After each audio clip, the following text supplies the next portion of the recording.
मित्रांनो, शिर्डीला जाताना प्रत्येक भाविक एक गोष्ट आवर्जून घेतो, साईबाबांचा प्रसाद. तो पेढा हातात घेताना डोळे मिटतात, मन भरून येतं, श्रद्धा उचंबळून येते. पण त्याच पेढ्यात जर युरिया असेल तर, डिटर्जंट असेल तर, फॉर्मलिन असेल तर, तेच केमिकल जे प्रेत टिकवण्यासाठी वापरतात आणि तेच जर तुमच्या प्रसादात असेल तर, हे ऐकून का अंगावर काटा आला ना? आला ना? यायलाच हवा. कारण हे कुठल्याही सिनेमाची कथा नाहीये, हे शिर्डीत खरोखर घडत आहे आणि घडत होतं. लाखो भाविकांच्या श्रद्धेशी, त्यांच्या जीवाशी हा खेळ वर्षानुवर्ष सुरू होता. आणि सगळ्यात संतापाची गोष्ट म्हणजे एफडीएला माहित होतं, नगरपालिकेला सुद्धा माहित होतं, तरी कुणी हात लावला नाही. मग आता कारवाई कशी झाली? कोण आलं आणि हे सगळं बंद करायला कोणी लावलं? आणि या पेढ्यात नेमकं काय काय मिसळलेलं होतं? आजच्या या व्हिडिओमधून आपण नक्की हे सर्व गोष्टी उलगडणार आहोत. शेवटपर्यंत व्हिडिओ नक्की बघा, कारण हे तुमच्या घरच्यांच्या, प्रत्येकाच्या जीवाचा प्रश्न आहे. हा श्रद्धेचा प्रश्न आहे. नमस्कार, मी आपल्या सर्वांचा मित्र अक्षय ताटे आणि आपण बघतायत सत्य पे सत्ता. प्रश्न तुमचे, आवाज आमचा. मित्रांनो, शिर्डी म्हणजे महाराष्ट्राचं श्रद्धास्थान. दररोज लाखो भाविक येतात, साईबाबांचं दर्शन घेतात आणि परत जातात. आणि पण जाताना घरच्यांसाठी, नातेवाईकांसाठी, मित्रांसाठी प्रसाद घेतात. त्या प्रसादाच्या दुकानांकडे जरा नजर टाका. फुटाफुटावर दुकान आहेत, शेकडो दुकान आहेत. पेढा, बर्फी, खडी साखर, काजू, रेवड्या, सगळं अगदी आकर्षक पॅकिंग मध्ये. कंदी, देशी पियर असं गोंडस नाव, रंगीबेरंगी लेबल. भाविक विश्वासाने खरेदी करतात, पण त्या पॅकिंगवर उत्पादकाचं नाव आहे का? नाही. बरं, उत्पादनाची तारीख आहे का? तर बिलकुल नाही. बरं, एक्सपायरी डेट आहे का? ती पण नाही. बरं, बॅच नंबर तरी? ते पण नाही. फक्त एक चकचकीत लेबल आहे आणि आतमध्ये टणक बुरशीयुक्त पेढा आहे. एसी दुकानात विकला जाणारा पण आतमध्ये सडलेला.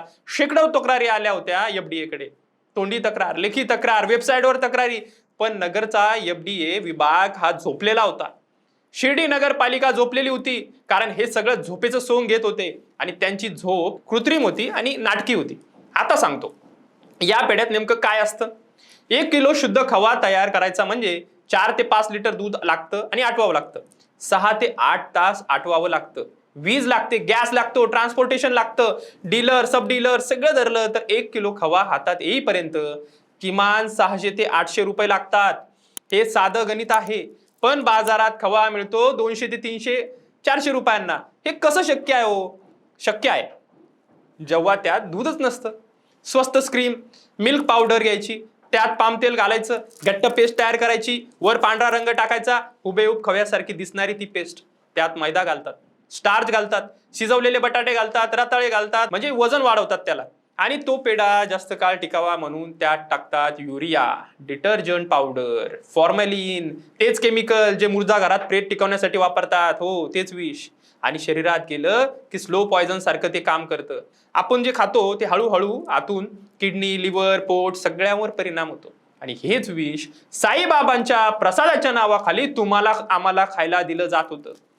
तुमच्या मुलांना दिलं जात होतं, तुमच्या आई वडिलांना दिलं जात होतं. फक्त शिर्डीच नाही, शनी शिंगणापूर, मडी, मोठादेवी, देवगड, कोर्टान, खंडोबा, सिद्धटेक सारख्या आणि प्रत्येक देवस्थानच्या, महाराष्ट्रातल्या प्रत्येक तीर्थक्षेत्रावर हाच काळा धंदा सुरू होता वर्षानुवर्षे. आणि एक माणूस आला, तुकाराम मुंडे, अन्न व औषध प्रशासनाचे नवे आयुक्त. हे नाव ऐकलं की भेसळखोरांच्या पोटात आता सध्या गोळा येतोय. कारण हे नाव म्हणजे कारवाई, हे नाव म्हणजे दहशत, हे नाव म्हणजे जुगाड. बिलकुल नाही. सेटिंग तर बिलकुल नाही. मामला नाही. ते आले आणि 15 दिवसात महाराष्ट्र आदरला. दूध संकलनाचे फुगलेले आकडे जे वर्षानुवर्ष फुगवले जात होते, त्यातली हवा निघाली. 20 ते 30% दूध संकलन घटलं. म्हणजे एवढं बनावट दूध बाजारात येत होतं. वडापावच्या हातगाड्या बंद झाल्या, हॉटेलांनी पनीरचे पदार्थ बंद केले, गुटख्याच्या टपऱ्या बंद झाल्या. झोपेचं सोंग घेणाऱ्या एफडीएच्या स्थानिक अधिकाऱ्यांची झोप मात्र उडाली. महाराष्ट्रभर छापेमारी सुरू झाली आणि भेसळखोरांना पळता भुई थोडी झाली. आणि मग एफडीएचं पथक कुठे गेलं? शिर्डीत दाखल झालं. प्रसादाच्या दुकानावर दाढी पडल्या, पेढ्यांचे नमुने सील झाले, प्रयोगशाळेत पाठवले गेले. आता त्या रिपोर्टची वाट आहे आणि रिपोर्ट आला की दूध का दूध और पाणी का पाणी होईल. पण एक प्रश्न राहतोच, हे सगळं एका रात्रीत झालं नाही. वर्षानुवर्ष सुरू होतं. तक्रारी होत्या, पुरावे होते, एफडीए होती, नगरपालिका होती. मग कारवाई का नव्हती?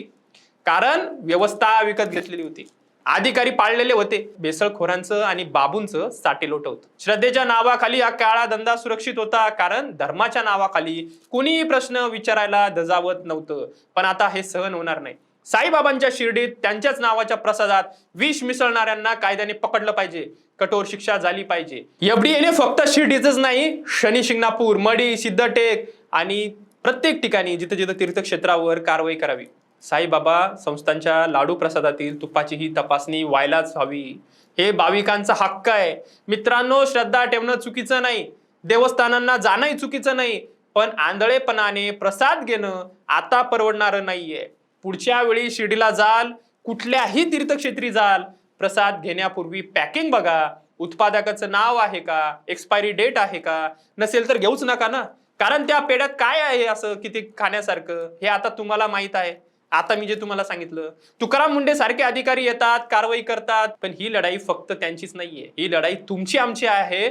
सतर्क राहा, प्रश्न विचारा, तक्रारी करा. अजून कोणत्या तीर्थक्षेत्रावर FDAने कारवाई करावी असं जर तुम्हाला वाटत असेल किंवा तुम्हाला जर असा काही अनुभव आले असेल तर कमेंटमध्ये नक्की सांगा. हा व्हिडिओ जास्तीत जास्त शेअर करा, कारण ऐकणं प्रत्येक भाविकासाठी गरजेचं आहे. चॅनलला सबस्क्राईब करा आणि व्हिडिओला लाईक करायला विसरू नका. असेच सत्य समोर आणण्यासाठी आत्ताच सत्य पे सत्ता या चॅनलला सबस्क्राईब करायला विसरू नका. ओम साईराम. 2 महिन्यानंतर सिंगापूर ब्रांचला प्रमोशन होतंय तुझं. कॉंग्रॅच्युलेशन्स. काय ग, तुला आनंद नाही झाला? मॅडम, तुम्हाला माहितीच आहे की मला PCODचा त्रास आहे. दिवसभर फटीग असतो, सारखा मूड स्विंग होतो. उगाच एवढी जबाबदारी कशाला घ्यायची? अगं, एवढं सिरियस नाहीये ते. त्यावर सोपा उपाय आहे, डॉक्टर चाटेज होमिओपॅथी क्लिनिक. अगं, किती जणींनी तिथे उपचार घेतलेत. महाराष्ट्रात अनेक ठिकाणी त्यांच्या शाखा आहेत.